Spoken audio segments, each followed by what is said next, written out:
I wanted to tell you a story. It's an Annunciation story, and I have to say I hesitated a little bit to tell it today because in no way do I want to overshadow the Annunciation story that we've just heard from Luke's Gospel. But I will say that my Annunciation story has helped me to inhabit the Annunciation story we just heard, so I am going to tell it.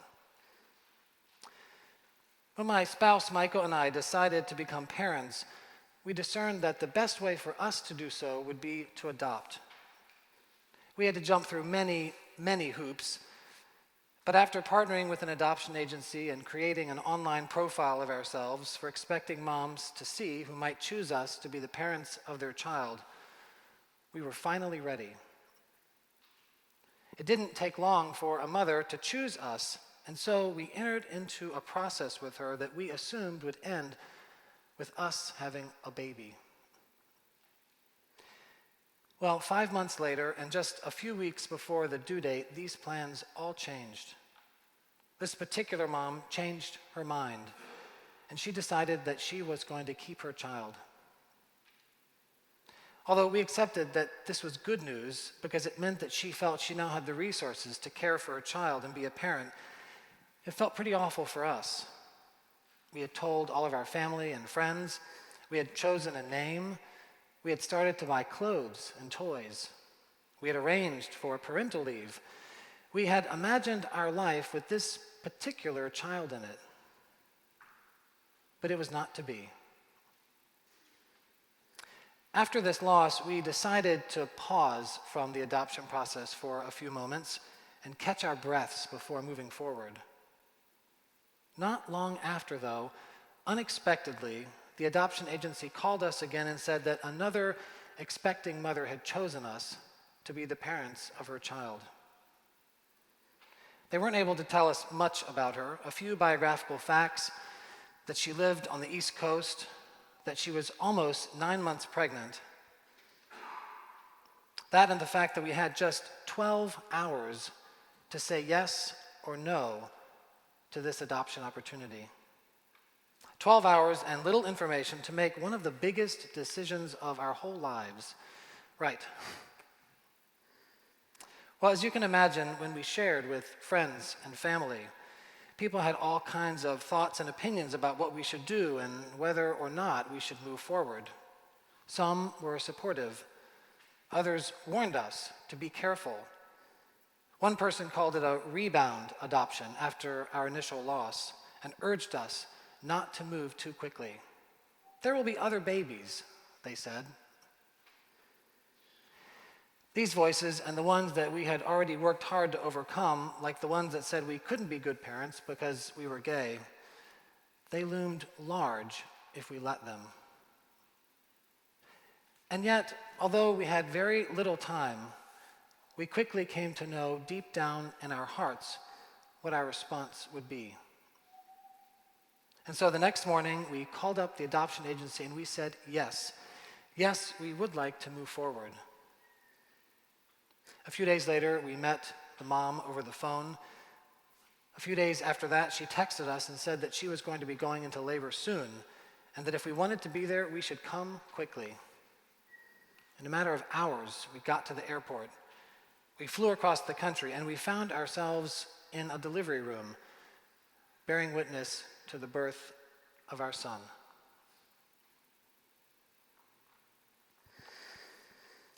Our gospel story this morning is, of course, the story of another person who found it in her heart to say yes to some very unexpected news.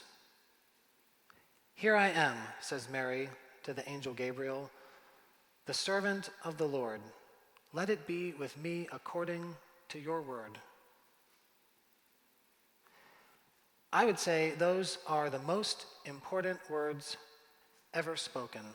And this encounter between Mary and Gabriel, this encounter that sets the incarnation in motion, the most important encounter. Never before had saying yes carried quite so much weight. St. Bernard of Clairvaux once said that after the angel Gabriel told Mary she had been chosen to be the mother of God, the angels in heaven held their breaths until she had said yes. Perhaps if we hear the story of the Annunciation casually, we assume that Mary's yes was guaranteed. Perhaps if we treat it casually, we overlook the very long list of reasons why this pregnancy was not a good idea for Mary. The fact that she was just a young girl. The fact that she was engaged but not yet married. The fact that an unexplained pregnancy would have brought shame on her family at best. And worse, her stoning to death. Think of the woman caught in adultery in John's Gospel. Surely Mary knew all of this as she quickly pondered her response. The British-born poet Denise Levertov, who lived and died in Seattle, captures this moment between Mary and the angel in her stirring poem on the Annunciation. She writes, "We are told of meek obedience. No one mentions courage. The engendering spirit did not enter her without consent. God waited. She was free to accept or to refuse, choice integral to humanness. Called to a destiny more momentous than any in all of time, she did not quail, only asked a simple, 'How can this be?' and gravely, courteously took to heart the angel's reply, the astounding ministry that she was offered. To bear in her womb infinite weight and lightness, to carry in hidden, finite inwardness 9 months of eternity, to contain in slender vase of being the sum of power, in narrow flesh the sum of light, then bring to birth, push out into air, a man-child, needing like any other, milk and love, but who was God. She did not cry, 'I cannot, I am not worthy,' nor 'I have not the strength.' She did not submit with gritted teeth, raging, coerced.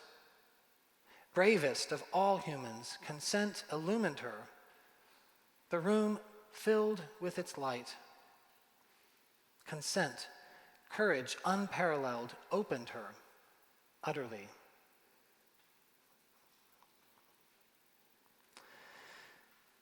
My spouse, Michael, had a professor in seminary who once asked a provocative question. What if Mary wasn't the first young girl that the angel Gabriel visited? What if there were 10 other young girls before her, but all of them said no? Now, it might be slightly heretical to go too far down that road, but the question makes a profound point. That Mary was not just a docile pawn in the unfolding of the incarnation, who matter-of-factly said yes to the angel without any real internal struggle over what this might mean for her and for her life. She had a choice to make. She had a say in the matter. She had to choose to say yes or no, and she chose to say yes. Yes, when there wasn't very much time to make up her mind. Yes, when saying yes was going to make her life a whole lot more complicated. Yes, when it wasn't the safe choice. Yes, when she had no idea how things would turn out for her or for her son. Yes, when everything was at stake for her personally and for the whole world. Yes, let it be with me according to your word. I think it's easy to hold the Annunciation story at arm's length, to see it as only a story of something that happened to a young girl thousands of years ago in a faraway place, a moment frozen in time like a painting. And yet, what if it also has to do with us? with our lives, and with the way God calls us, and the way we respond. Later on in that same poem, Denise Levertov asks, aren't there annunciations of one sort or another in most lives? Some unwillingly undertake great destinies, enact them in sullen pride, uncomprehending. More often, though, these moments when roads of light and storm open from darkness in a man or woman, more often they are turned away from in dread, in a wave of weakness, in despair, and with relief. Ordinary lives continue. God does not smite them, but the gate closes, the pathway vanishes. What if God speaks to us too? What if what the great mystic Meister Eckhart once said is true, that we are all meant to be mothers of God, for God is always needing to be born in this world? What if we too have been called to carry God in the womb of our lives? What if we too have been chosen to bear God forth in our world? My friends, as we prepare to celebrate the great feast of Christ's birth later today, may we, with Mary, be people who listen for God's voice and who hear it, wherever and however and from whomever it comes to us. May we, with her, find deep in the well of our souls the courage to say yes. Yes, when there are still many unknowns. Yes, when we can't see the whole way ahead of us. Yes, when it's risky. May we too be agents of the incarnation, as unafraid as Mary, to give God's light and love a home in our own flesh and blood. May we too become mothers of God. Amen.